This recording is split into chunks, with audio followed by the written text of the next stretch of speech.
గణిత బోధనల విద్యా విలువలన్నీ మొత్తము 6 ఉంటాయి. అందులో ముందు 2 చెప్పుకుందాము. ఫస్ట్‌ది వచ్చేసి ప్రయోజన విలువ. ప్రయోజన విలువ అంటే ఏంది? గణితాన్ని ఉపయోగించుకొని ప్రయోజనాన్ని పొందడం అని అర్థం. అంటే గణితాన్ని ఉపయోగించుకొని ప్రయోజనాన్ని పొందడాన్ని ప్రయోజన విలువ అంటారు. ఇద్దరు ముఖ్యంగా ప్రయోజన విలువ గురించి 2 నిర్వచనాలు ఇచ్చినారు. ముందు అది చూద్దాం. దేశ అభివృద్ధిలో గణితం మరవలేనిది. ఒక దేశం అభివృద్ధి చెందిందో దాంట్లో గణితం యొక్క పాత్ర మరవలేనిది అని చెప్పింది ఎవరంటే నెపోలియన్. సకల శాస్త్రాలకు మూలం ద్వారం లాంటిది అని చెప్పింది ఎవరంటే బేకన్ చెప్పారు. ఈ విలువకు మరొక పేరు కలదు. ఏమని? పొట్ట పోషించుకునే విలువ అని, ఉదర పోషణ విలువ అని పేరు కలదు. అలాగే ఉదాహరణ చూద్దామా?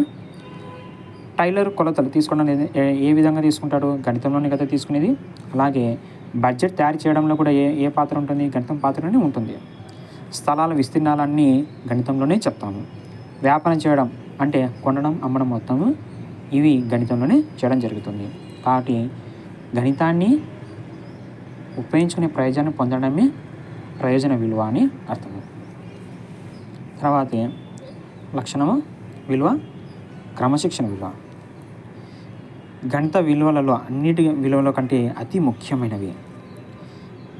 హేతువాదంలో మానవుని మేధస్సు స్థిరపడే మార్గం గణితం అని చెప్పింది లాక్.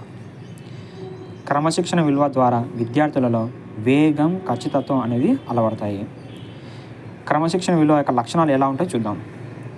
మిత భాషణ ఉంటుంది, నైతికత, ఆత్మవిశ్వాసము, ఆత్మగౌరవం, గౌరవించడం, విశ్లేషణ చేయడం, నిరాడంబరత ఉండడం. ఇవి దీని యొక్క విలువలు, క్రమశిక్షణ విలువలు. ఇది ఇంకొక మాట ఏంటంటే, విద్యార్థి ఏదైనా గణిత ప్రక్రియలు నేర్చుకునేటప్పుడు ఒక వరుస క్రమంలో నేర్చుకుంటడం జరుగుతుంది. ఇది క్రమశిక్షణ విలువకు సంబంధించింది.